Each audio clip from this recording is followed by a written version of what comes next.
Welcome back to another episode of the Change Officer Podcast, special series Step Conference, and this time with me, soon to be one of the youngest CFOs who is going public with a company.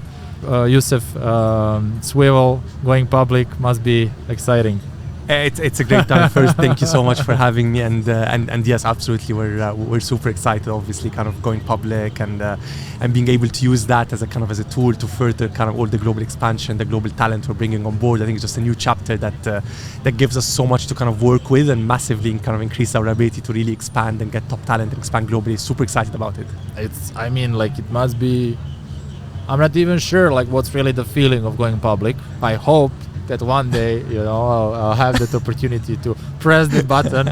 But really, it must be a roller coaster ride for you guys now. How did you ended up in the whole space first, and then landed the opportunity, for a CFO job role with Swivel? So I spent 10 years on the investment banking side. First 4 years with Q Invest out of Doha, and then 6 years with Moelis & Company, which is a US-based investment bank. I was based in Dubai, and I was capital raising for Swivel out of Moelis. And then kind of as we embarked on the de-SPAC road, this one I got the opportunity to join as CFO. And obviously Swivel is just phenomenal, right? Because basically it's providing kind of an Uber-like experience for people, but providing it on buses, so you end up paying 80% cheaper, right? So you take that Uber Careem experience that we all love, and you give it to people 80% cheaper, so that everywhere around the world, regardless of your income level, regardless of your gender, you can have access to that experience, and you can go to work and go to school safely and reliably, right? So obviously there's an opportunity to jump on board on this, and with kind of all the international expansion that Swivel is doing, we're now in 115 cities in 18 countries and going public and really taking this kind of vision and this ecosystem global. It was just a massive opportunity to jump on board. No, it's just amazing. I would love to talk more about the whole process of going public and what does it take, and the different models that we just briefly talked about. Before that, I would like to talk more about the Swivel as a game-changing, company. What do you say? What makes Swivel's model so successful? And how did this success happen? Pretty much, for how long did Swivel? When was Swivel founded? So Swivel was founded in 2017, so less than 5 years, and including a couple of years were just under COVID, we weren't really able to operate fully, so it's almost 3 years of actual full operation. What's the secret behind such a massive success in such a short time frame? It's the massive problem that then Swivel solves, right? Because if you think about in the vast places of the world, especially in emerging markets, people are sandwiched between kind of a public transport where governments are under so much resource pressure, so it is very difficult to cater for kind of people via mass transit in a way that's reliable and kind of and convenient. And on the other hand, you have modes of private transport, whether it's owning your own car or taking an Uber, that's always going to be kind of too prohibitively expensive for the vast majority of the people, right? Yeah. So for the remaining 99% who ride-hailing does not solve for, who solves for, right? And that's where really Swivel comes in and says, I'm going to kind of provide that experience to you, right? And that is what kind of Swivel kind of completely changes the game, right? There's $1 trillion kind of being spent kind of annually on people taking public buses, vans, high capacity vehicles, and basically so that just the addressable market that Swivel is able to come in and use the technology to completely transform how mass transit is done. That's what makes it exciting. What's the biggest challenge that you as a CFO of such company face in the process of going public?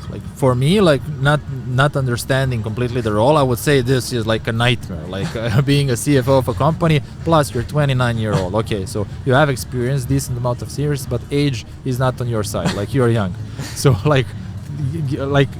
bring us behind the door. Yes, it's the investor awareness, right? Because when you go out and sell Swivel, you're not only selling the company, but one, you're selling the fact that mass transit can be reinvented, right? If you think about mass transit around the world, there's been really no major innovations in mass transit for many, many years, right?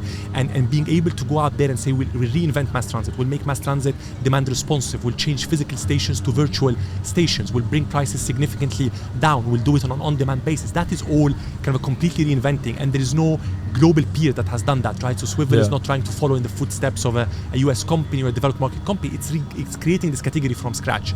And then second is investor awareness about all the countries we operate in, right? We operate in 18 countries. We operate in Egypt, in Kenya, in Pakistan, Argentina, in Chile, right? And getting kind of the market to understand these geographies and the market dynamics in them is also a key part of it, in addition to obviously explaining about Swivel itself and its team and its vision.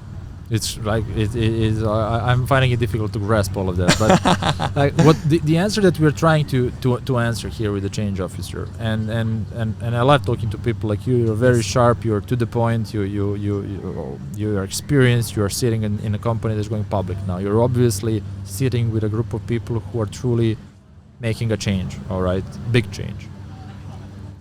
If we talk about the change that is ahead of us, we are living in a technology-fueled times. Yes. Like all of the technology that is around us is difficult to grasp. 100%. Like what do you think is the next big change that will happen that will open massive new opportunities for businesses? I think it's the tech going back to the kind of all the mainstream industries and enabling all of them, right? What has happened with a lot of the tech plays is creating parallel networks, right? So Swivel, for example, have said, okay, we're going to create a parallel infrastructure mass transit network using private buses to offer mass transit, right? And a lot of companies in similar industries have done the same. They've seen a massive amount of problem in the physical infrastructure and the classic way of doing things, and they've come in by disrupting it, by going parallel to it, by trying to get gig economy workers to come out. But now is a time where not only are you going to be running parallel to the conventional wisdom and parallel to the infrastructure with gig economy, you're now going to take all of that technology and bring it back to all the offline infrastructure, whether it's the bus infrastructure, the car, the restaurants, the pharmacies, the shops, etc. And this is where you really transform, because it's no longer becomes that you have an offline and an online or digital enabled. Now the entire industries become digital enabled, and that is where things like software as a service come in and become very important to enable all the offline infrastructure. And that is what's really going to take us to the next level. So what you're saying is using the technology and the platforms that company like Swivel built, incorporating that in government run operation for public transport, right? Exactly, and the same for every other industry. Any other industry. How, like, do you have any examples of that happening in the world now? So just from Swivel itself, we now run kind of on the Munich airport, we run in the Barcelona suburbs, we run multiple kind of government contracts in different parts of the world where parts of the public transit network is running on Swivel technology. And it's the same in other industries, right? You see these players saying, okay, now I've created my own marketplace, I've created my own parallel network. Why don't I take the technology that powers my own marketplace and bring it back to all the other infrastructure? So today, Swivel, we have more than 6,000 vehicles on our own platform, but there are hundreds of thousands of vehicles which are owned by bus companies, by governments, by transit agencies, and bringing this technology back to them massively increases the opportunity and increases the ultimate solution for people. Wow. Talking about transportation industry and not mentioning autonomous vehicles is kind of like, it's a must. Your take on autonomous vehicles, is it coming? Is it going to be a part of Swivel? Like, how do you guys look at that? I think it's definitely coming. I think the only debate is around time, right? And I think what we've all learned with no technology has ever gone away, right? All of these new technologies that we've kind of seen, etc., nothing has died, right? It can take longer, it can take shorter, it can face regulatory issues, it can reinvent itself. But new technologies and disruptive technologies are always here to stay, right? And the key thing is not to be reliant and dependent on one specific technology, because then if you're too early, you may kind of run out of momentum and funds before the technology kicks in. And if you're too late, you may end up being pushed out of the market, right? So how do you remain adaptive and agnostic to new technologies? So when we think about Swivel, we think about how do I route the vehicle? How do I get demand? How do I get people on the vehicle? If that vehicle is driven by kind of a human being, fantastic, then we'll integrate via the driver application. If that vehicle is an autonomous vehicle, also fantastic, we'll do direct orchestration with the autonomous vehicle. And that's where the flexibility and the agility is important. Would you feel comfortable sleeping in autonomous vehicle while driving to Munich? I would feel so. To be honest, I'm a person who like really trusts in like technology, etc. And the thing is, when you look at the super smart people who are doing kind of an incredible amount of R&D, right? And I think about it the same way when people have these debates on like vaccination, on different things, right? There are super super smart people who are working day and night to create all of these technologies and inventions for us, right? So I definitely trust in that. All right, my last question before we wrap up. Completely off topic. Please. Super random. If you could pick one movie or a cartoon character to be the co-founder of your business that you were going to start at one point, which one would it be? Pikachu. This is Pikachu. my favorite.